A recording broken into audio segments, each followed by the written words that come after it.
नहीं आना था।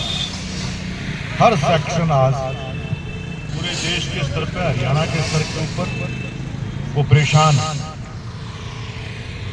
इस सारी लड़ाइयों में से कुछ निचोड़ निष्कर्ष निकालने की बात है।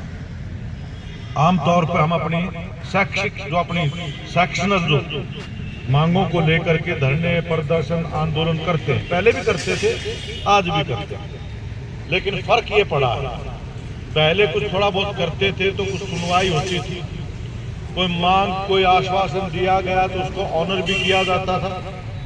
अब ये आपने ही, मेरे ख्याल में साल भी नहीं हुआ, दूसरी हड़ताल है।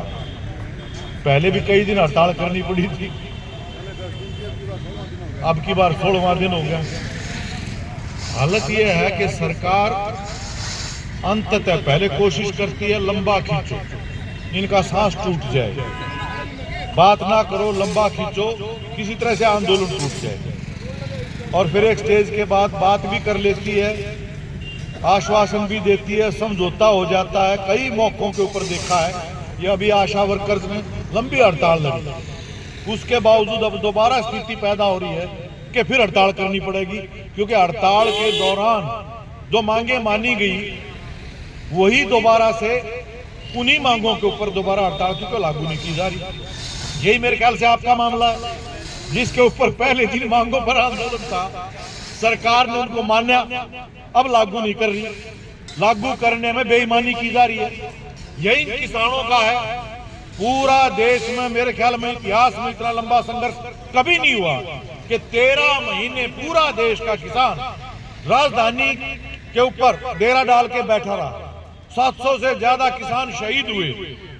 उसमें सरकार ने 3 कानून तो वापस ले लिए, लेकिन उसके अलावा जो न्यूनतम समर्थन मूल्य की गारंटी का कानून बने, उसके लिए जो आश्वासन दिया गया, बिजली बिल 2020 था उस समय पर, तो बिजली बिल 2020 जो उस समय का ड्राफ्ट था, उसको वापस लेने की बात थी, आश्वासन दिया गया, लेकिन अब उसका नाम बदल के 23 हो गया और पार्लियामेंट की पटल पर आ चुका वो कानून। और वो कानून ऐसा है जो हर सेक्शन के ऊपर, क्योंकि वो टोटली जिस तरह से खेती को कॉर्पोरेट के हवाले करने का था, इसी तरह से हमारी टोटल बिजली का प्रोडक्शन से लेकर के ट्रांसमिशन से और डिस्ट्रीब्यूशन तक वो कॉर्पोरेट के हवाले करने का है। ये अकेले किसान का मुद्दा नहीं है, पूरे देश की जनता का मुद्दा है। गवर्नमेंट ने, उस समय की गवर्नमेंट ने, मोदी की सरकार ने यह आश्वासन दिया था कि आप लोगों से बात किए बगैर, आप लोगों की जो कंप्लेंट्स हैं, जो ऑब्जेक्शंस हैं, उनको रिमूव किए बगैर हम इसको पार्लियामेंट में नहीं लेके जाएंगे। लेकिन उसके बाद से कोई चर्चा नहीं है किसी तरह की। हालत ये है कि अभी भी ये जो किसान बैठे हैं हिसार में, ये हिसार की कहानी नहीं है, पूरे हरियाणा की है। 21 से लेकर आज तक का मुआवजा जो एग्रीड है, तय है, उसके बावजूद भी नहीं मिल रहा है और उसको लेकर के बार बार बैठना पड़ता है।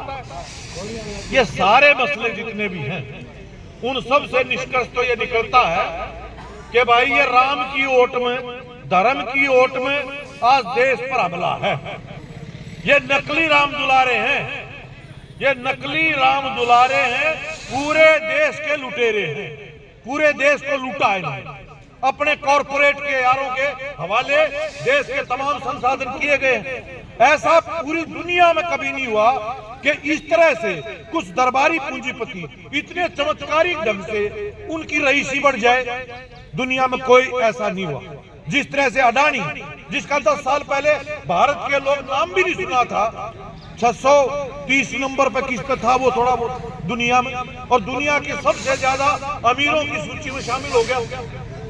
ऐसे ही नहीं हो गए, उनके बैंकों के कर्जे माफ, 25 लाख करोड़ रुपए बैंकों का लोन कॉर्पोरेट का बट्टे खाते डाल दिया, कॉर्पोरेट टैक्स घटा दिया, 35% से लेके 15% पे ला दिया, हवाई अड्डे उनके हवाले, बंदरगाह उनके हवाले, कोल इंडस्ट्री उनके हवाले। आज बिजली का उत्पादन 76% प्राइवेट क्षेत्र में जा चुका है। रेल लाइन, रेल के स्टेशन, तमाम का तमाम जो हमने आजादी के बाद एक आत्मनिर्भर भारत बनने के लिए जो थोड़ा बहुत कुछ खड़ा किया गया था, रक्षा उपकरण बनाने वाले, हथियार बनाने वाले 48 उद्योग हैं देश के, सार्वजनिक क्षेत्र के, उनको कॉर्पोरेटाइज किया। फौज का उनको भी प्राइवेटाइज करने का अग्निवीर ले आए। ये तमाम के तमाम आदा पर देख रहे, इन सब से निष्कर्ष एक निकालना है, ये लड़ाई आज देश बचाने की है। अपने अपनी सेक्शनल मांगों तक सीमित ना रह करके अगर आज हमने समग्रता में निष्कर्ष निचोड़ नहीं निकाला तो हम अपने आने वाली पीढ़ी के साथ, इस देश के भविष्य के साथ दगा कर रहे होंगे। मैं ये साफ तौर पे कहना चाहता हूं, क्योंकि ये कॉरपोरेट का और कॉमनल फोर्सेस का, सांप्रदायिक और बड़ी बड़ी पूंजीपतियों का एक ऐसा गठजोड़ बना है ताकि लोग आपस में कोई प्रतिरोध ना कर पाए, बटे रहे। उनको धर्म के आड़ में, धर्म के आधार पर उनमें नफरत और हिंसा, उनके अंदर ध्रुवीकरण पैदा करो, बांट के रखो, ऐसे गैर जरूरी मसलों के ऊपर लोगों का ध्यान भटका के रखो। सारा मीडिया कंट्रोल कर रखा है। अब ये राम की आड़ में जो किया जा रहा है, ये कोई धर्म थोड़ा ही है। हमारे तो संतों ने ये कहा था, ये तो भगवान जिसमें कहे हैं, यू भगवान तो कण कण में है, उसके नाम अलग है तो एक ही। वो कोई खुदा कहता है, कोई गॉड कहता है, कोई राम कहता है, कोई भगवान कहता है। वो जो तोड़ी थी जगह बाबरी मस्जिद, वह भी कोई भगवान की जगह बताओ थे, उसका नाम खुदा है।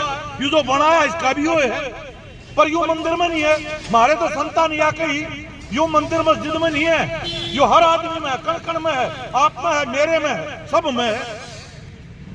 वह तो यूं कहते हैं कि आदमी का और भगवान का रिश्ता ऐसा है जैसा कपड़े का रुई का, रुई बिन कपड़ा नहीं, ऐसा रिश्ता है हम सब के बीच में है।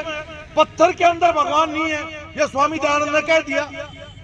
पत्थर पूजे भगवान मिले तो मैं पूजू पाड़ कबीर कह गया।